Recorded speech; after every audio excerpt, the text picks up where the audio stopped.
حمد و ثناء و عبادت اور بعض حبیب حقیقت و رحمت درود و سلام گرامی قدر اہل اسلام،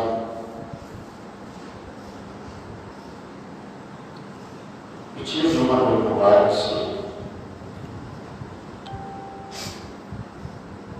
نبی کائنات صلی اللہ علیہ وآلہ وسلم کی شان ختم نبوت کے حوالے سے گفتگو شروع کی گئی، چونکہ مسئلہ اہم تھا، اس لیے سوچا کہ اس گفتگو کو تھوڑا سا اور آگے بڑھایا جائے۔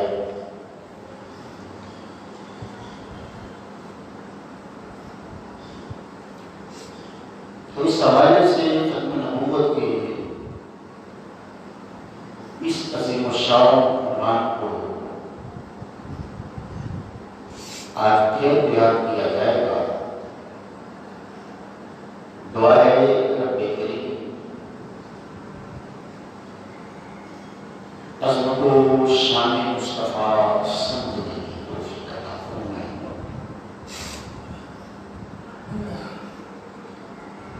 ختم نبوت یہ وہ شان ہے جو 1,00,000 کئی ہزار نبیوں میں صرف ہمارے نبی جناب محمد مصطفیٰ صلی اللہ علیہ وسلم کا خاصہ ہے۔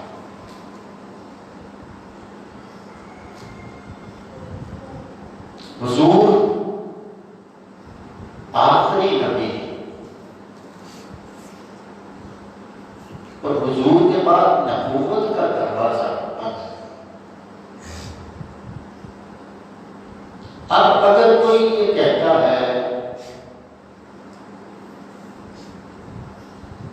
کہ میں اس طور پر یا اس طور پر حضور کے بعد اس حیثیت کا نبی ہوں، تو وہ اپنے دعوے میں کذاب ہے، جھوٹا ہے۔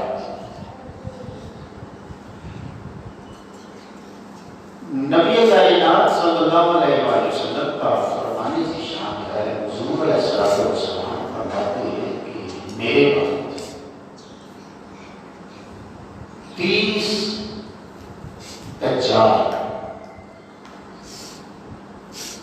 نبوت کا دعویٰ کریں گے اور ان میں سے ہر ایک کا گمان یہ ہوگا کہ وہ نبی ہے، جبکہ خوب دیات سے سن لو کہ میں آخری نبی ہوں، میرے بعد کوئی نبی ہے۔ جب حضور علیہ السلام نے خود اس مسئلے کی وضاحت فرما دی ہے،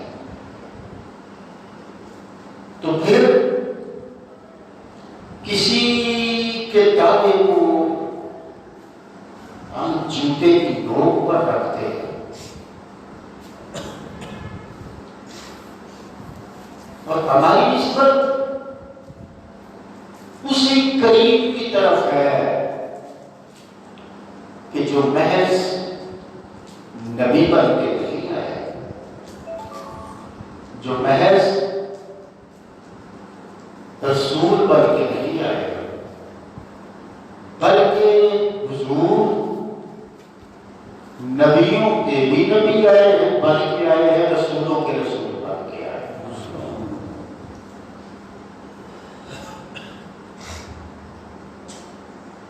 اسلام کے خلاف، اسلام کو نقصان پہنچانے والی بے شمار تحریکیں چلی ہیں، اور ہر دور میں فدائے نے ختم نبوت نے سینہ سفر ہو کر ڈٹ کر ان ساری باطل تحریکوں کا قلمہ کیا ہے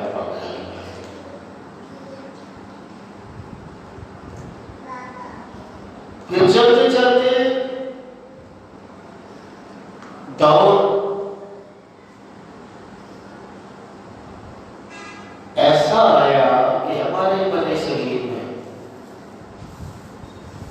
انگریزوں نے قدم جمانا شروع کر دیا اور انگریزوں کو بڑے شریر میں اپنے قدم جمانے کے لیے کسی ایسے بندے کی ضرورت تھی جو ان کو سپورٹ کرے، جو ایسے نظریات پھیلائے کہ جس سے مسلمانوں میں اختلاف کی انتشار پیدا ہو۔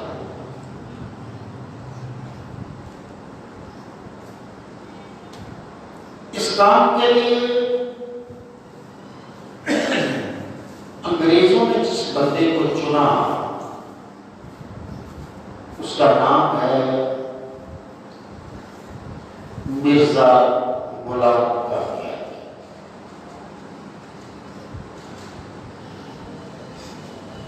کہ جو انگریزوں کی حمایت میں اتنا آگے چلا گیا کہ کہنے لگا، لکھنے لگا کہ اگر میں انگریزوں کی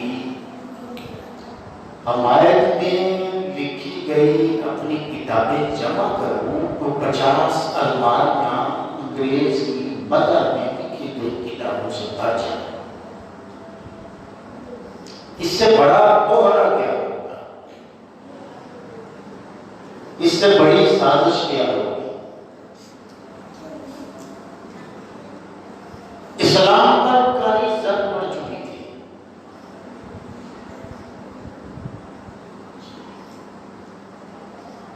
اور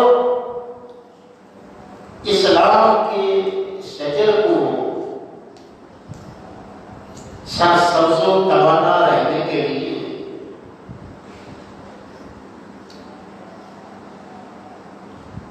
جس پانی کی ضرورت تھی علماء کو فراہم کر رہے تھے۔ اسلام کو نقصان پہنچانے کے لیے کوئی ایک فتنہ تو نہیں آیا۔ یہ صفر المظفر کے آخری ایام ہے اور یہ ماہ مقدس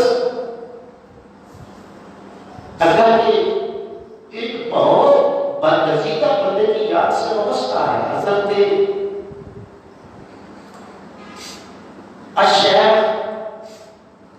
احمد فاروقی سرہندی مجدد الاسلامی رحمۃ اللہ علیہ۔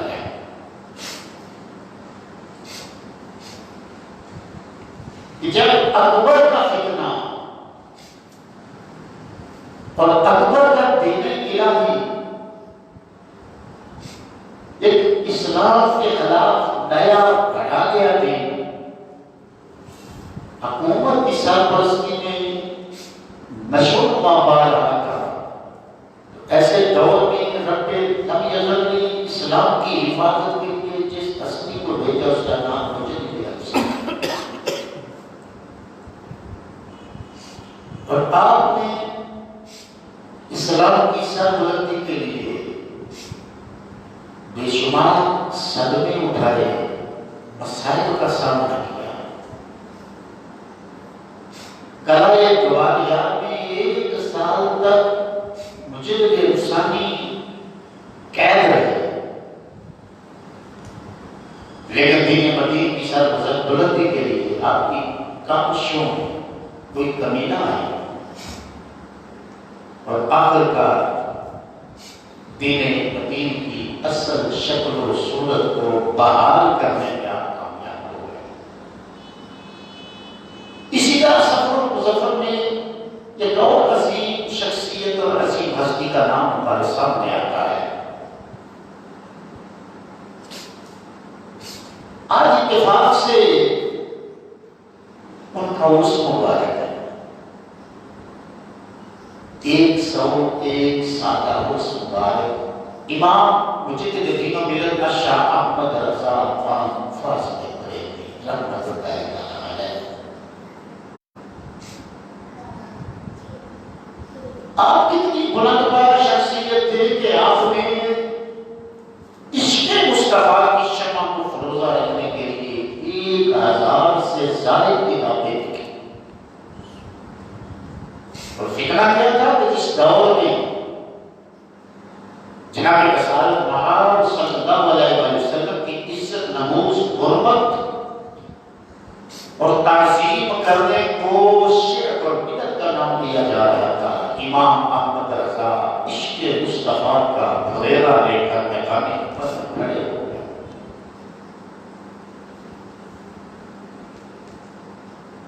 کہاں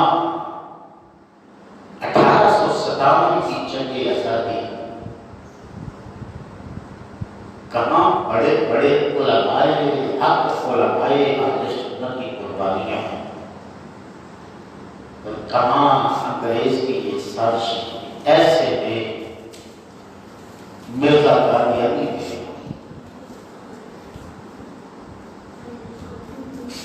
اپنے آپ کو پہلے ایک ولی کے روپ میں پیش کر دیا۔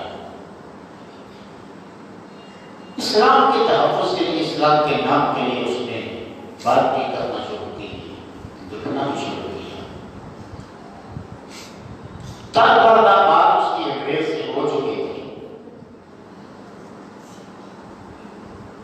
وہاں سے اس کی پلیٹ پہ ہو چکی تھی، اور لوگوں کو اسلام کے نام پر اس نے ساتھ لگاتے پھر مجددیت کا دعویٰ دیا، پھر اس نے مسلح کا، پھر اس نے مسیح ہونے کا دعویٰ دیا۔ بڑھتے بڑھتے اس نے کہا میں عیسیٰ ابن مریم، میں وہی مسیح ہوں جس کی آمد کا وعدہ کیا گیا، مسیح موعود بنا۔ اور اس سازش کی انتہا تک اس طرح پہنچا کہ ایک روز اس حدیث میں محمد رسول اللہ ہونے کا دعویٰ کیا۔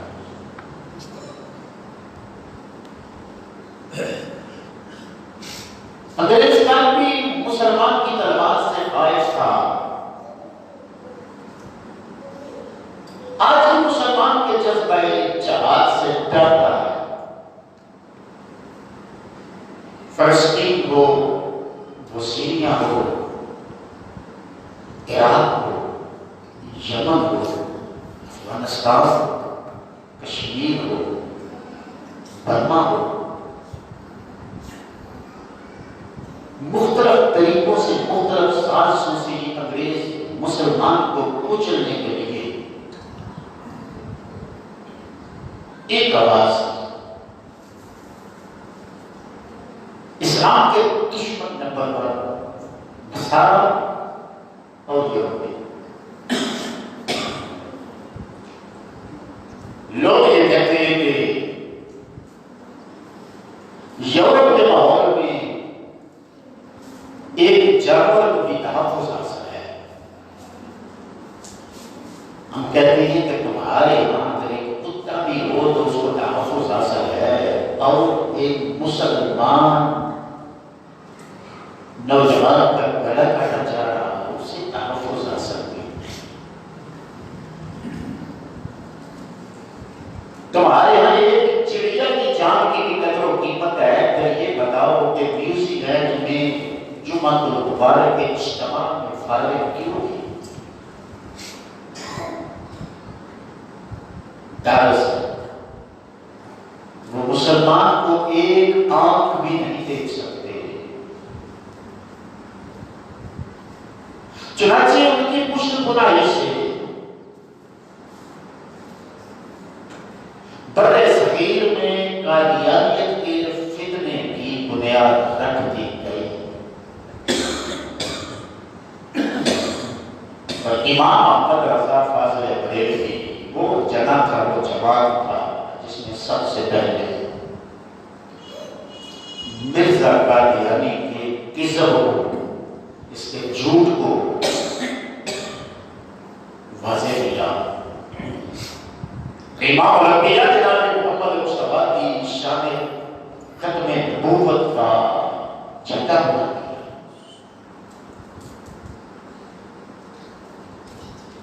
لیکن صاحبہ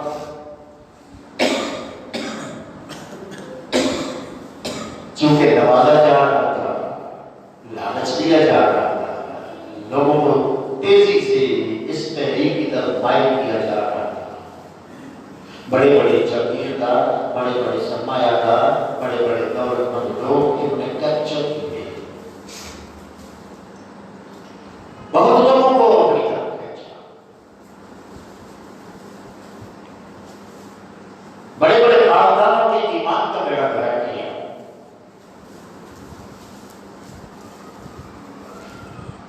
الغرض چونکہ گورنمنٹ کی سپورٹ تھی، انگریز کی پیچھے سے طاقت تھی، یہ فتنہ آہستہ آہستہ آہستہ آہستہ برصغیر قدم جما گیا۔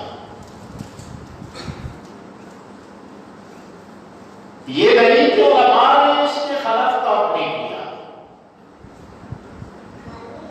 جتنے نبی پاک صلی اللہ علیہ وسلم کے دیوانے تھے سب اس فتنے کے خلاف کھڑے۔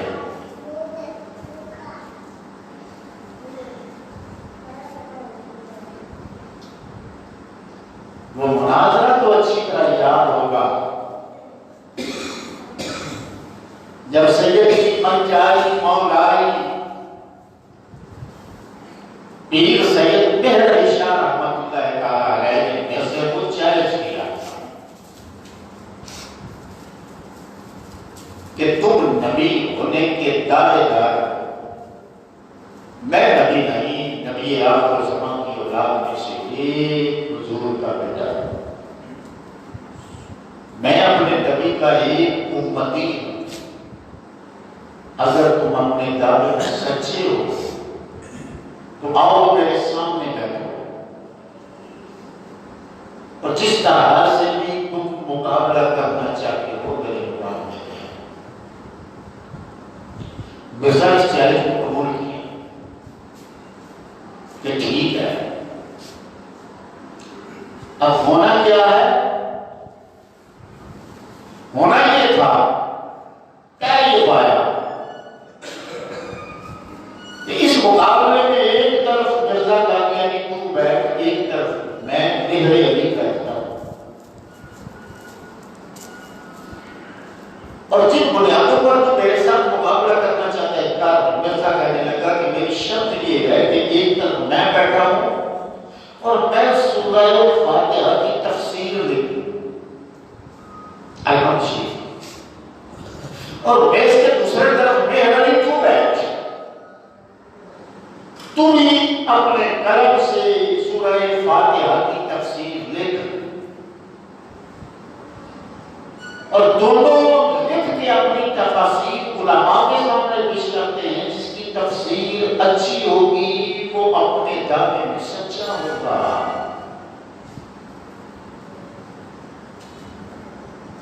پیر مہر علی شاہ رحمۃ اللہ تعالی علیہ نے جواب کیا دیا،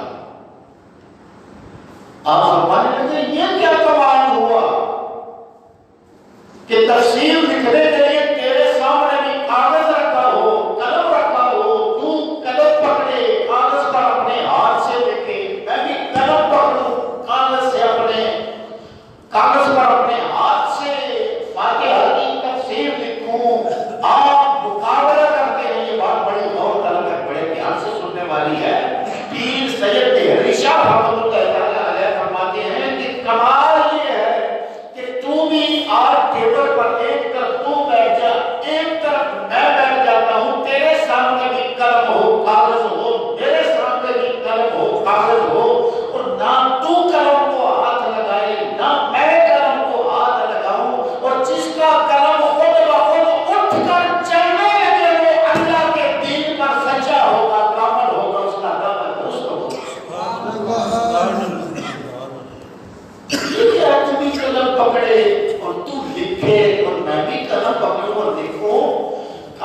تیرے سامنے بھی ہو، میرے سامنے بھی ہو، قلم تیرے سامنے بھی رکھ دیے جائے، میرے سامنے بھی رکھ دیا جائے، نہ ہاتھ تیرا قلم کو پکڑے نہ میں قلم کو پکڑوں، جس کا قلم خود لکھنا شروع کر دے وہ اپنے جان میں سچا ہے۔ سبحان اللہ۔ یا فرمان کہ یہ کیا یہ بھی کیا بات ہے؟ ایسا کرتے ہیں ایک لاکھ علاج مریض تیرے سامنے آ جائے، ایک لاکھ علاج مریض میرے سامنے آ جائے، جس کی دعا سے جس کا مریض صحتیاب ہو جائے گا اللہ کے ہاں اس کا دین سچا ہے۔ سبحان اللہ۔ پھر فرمانے لگے یہ بھی کیا بات ہے؟ ایسا کرتے ہیں کہ ایک مردہ تیرے سامنے رکھا جائے، ایک مردہ میرے سامنے رکھا جائے، جس کی دعا سے مردہ زندہ ہو جائے گا، اس کا دین بھی زندہ ہو جائے گا۔ اللہ اللہ اللہ۔ جب اس محاذ پر یہ ڈائلاگ چل رہے تھے، گفتگو ہو رہی تھی، مکالمات ہو رہے تھے، پیغام رسانی ہو رہی تھی، تو کسی ایک شخص نے مولوی نے کہا کہ پیر مہر علی مرزا بڑا سیاح ہے، اس کے سامنے کوئی کرامت والا دعویٰ نہ کرنا، کوئی کرامت والا دعویٰ نہ کرنا، بلکہ مرزے کے سامنے علمی گفتگو کرنا۔ ایک یہاں بھی مہر علی رحمت اللہ تعالیٰ علیہ علمیت کو ایک طرف رکھ کے کرامتوں کی بات کر رہے ہیں، جس کا قلم خود بخود چلنے لگے، جس کی دعا سے مریض ٹھیک ہو جائے، جس کی دعا سے مردہ زندہ ہو جائے۔ اور مرزا پیر مہر علی شاہ رحمت اللہ تعالیٰ علیہ کے مقابلے پر نہیں آیا، علی کے لال کے مقابلے پر نہیں آیا۔ وہ مولوی کہنے لگا کہ مجھے علی میں نے سمجھایا تھا کہ علمی گفتگو کرنی ہے، کرامت کی بات نہیں کرنی ہے، تم نے کس مان پر اتنا بڑا دعویٰ کر دیا کہ جس کی دعا سے مردہ زندہ ہو جائے؟ کیا تمہیں یقین تھا؟ وہ کہنے لگا کہ میرا نبی کل بھی زندہ تھا، میرا نبی آج بھی زندہ ہے، میرا نبی کل بھی اپنے وقتوں کی مدد کرتا تھا، میرا نبی آج بھی مدد کرنے والا ہے۔ یہ میرے صرف زبانی الفاظ نہیں ہیں، بلکہ ان کے پیچھے میرا ایمان تھا کہ حضور کی ناموس کے لیے، حضور کی عزت کے لیے، حضور کی خدمت نبوت کے پہلے کے لیے زبان سے جو بھی بات کہوں گا رب محمد میری بات کو پورا فرما دے گا۔ سبحان اللہ۔ صاحبہ قادیانیت کی تحریک وقت کے ساتھ ساتھ آگے بڑھتی چلی۔ ایک دور ایسا آیا کہ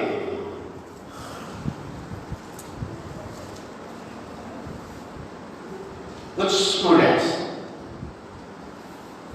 تعلیمی سیر کے حوالے سے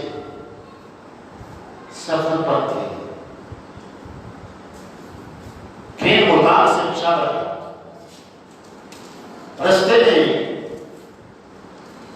لائٹ پوسٹ سے آج کل فیصل آباد کہا جاتا ہے، اس کے ریلوے اسٹیشن پر چونکہ وہ چناب نگر کٹھوعہ سے نزدیک پڑتا ہے، تو وہاں جتنی ٹرینیں آتی جاتی تھی 1953 کی بات ہے، 1953 جتنی ٹرینیں آتی جاتی تھی تو قادیانی لڑکے قادیانیت کا لٹریچر مسافروں کو بانٹتے تھے۔ جب ان اسٹوڈنٹس کے سامنے یہ لٹریچر پیش کیا گیا تو انہوں نے میلے سے انکار کر دیا، کہنے لگے کہ ہم تو اس لعنتی کو نہیں مانتے، ہم تو نبی پاک کے ختم نبوت پر یقین رکھتے ہیں۔ خیر تو میں ہو گئی، ٹرین چلے گئی، واپسی پر جب ٹرین پایا تو تھوڑی ڈھونڈو نہیں ہوتی، قادیانی لڑکوں نے ان نوجوانوں کو پھر اسٹیشن پر روکا اور اتنا زدوکوب کیا کہ ان میں سے بیشتر شدید زخمی ہو گئے۔ جب زخمی ہو گئے تو پاکستان میں ختم نبوت کے حوالے سے ایک تحریک چل پڑی، اور تحریک ایسے چلی کہ دیوانوں نے 10,000 کی تعداد میں تاجدار ختم نبوت پر اپنی جانوں کا نذرانہ پیش کر دیا۔ 10,000 ختم نبوت کے پروانوں نے، ناموس رسالت کے سپاہیوں نے اپنی جانوں کا نذرانہ پیش کر دیا۔ اللہ اکبر! ان جوانوں کی، ان شہیدوں کی ماں کی عظمت کا کیا ٹھکانہ ہوگا کہ جن کو محشر کے میدان میں عزت سے پکارا جائے گا کہ ہٹ جاؤ، رستہ دے دو، یہ کوئی عام بی بی نہیں آ رہی، یہ اس جوان کی ماں ہے جس جوان نے تاجدار ختم نبوت کی عزت و ناموس کے لیے اپنی جان کا نذرانہ پیش کیا ہے۔ حضور کی ناموس اور ختم نبوت کے تحفظ کے لیے مختلف ادوار میں تحریکیں چلتی رہی، اور یہ بات یاد رکھو کہ قادیانی اس دوران خاموش نہیں رہے، ان کی تبلیغیں جاری رہی، ان کی اذانیں جاری رہی، ان کی نمازیں جاری رہی، وہ تمام ایسے کام کرتے رہے جو مسلمانوں سے میل کرتے تھے انشاءاللہ۔ حتیٰ کہ چلتے چلتے چلتے چلتے دور آ گیا 1974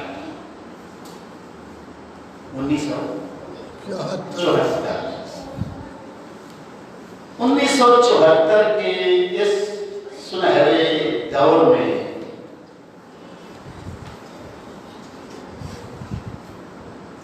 جون کے مہینے میں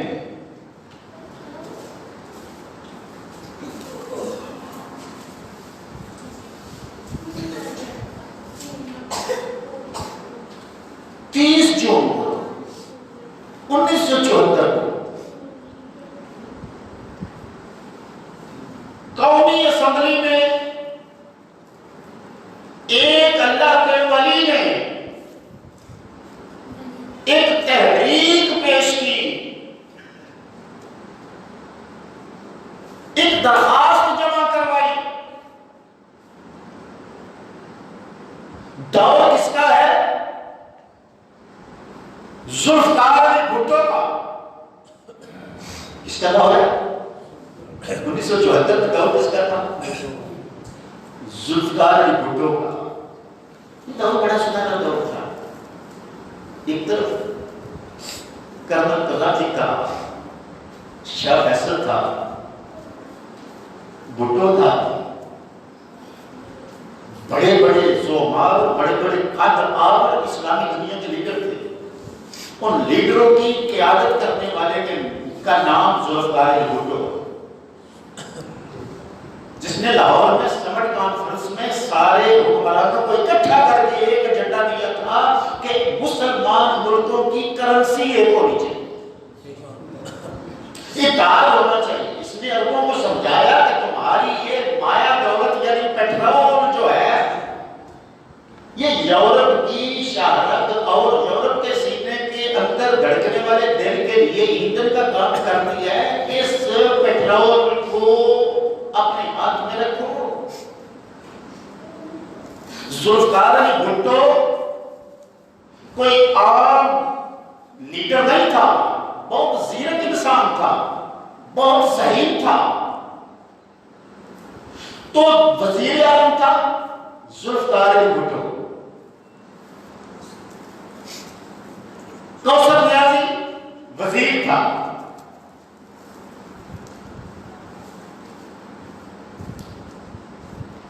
اور قومی اسمبلی کے اسپیکر کا نام تھا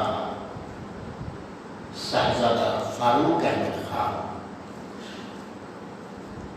ایک مرد درویش نے قومی اسمبلی میں تحریک پیش کی، اور تحریک کا لبِ یہ تھا کہ نبی پاک صاحب دولت جناب محمد مصطفیٰ صلی اللہ علیہ وسلم آخری نبی ہیں، اور حضور کی اس ختم نبوت کے بعد اگر کوئی نبی ہونے کا دعویٰ کرے تو وہ اپنے دعوے میں کذاب ہے، چونکہ مرزا غلام قادیانی نے نبی اور رسول ہونے کا دعویٰ بلند کیا ہے، لہذا اس مرزا لعین کو شرعی طور پر تو یہ کافر ہے،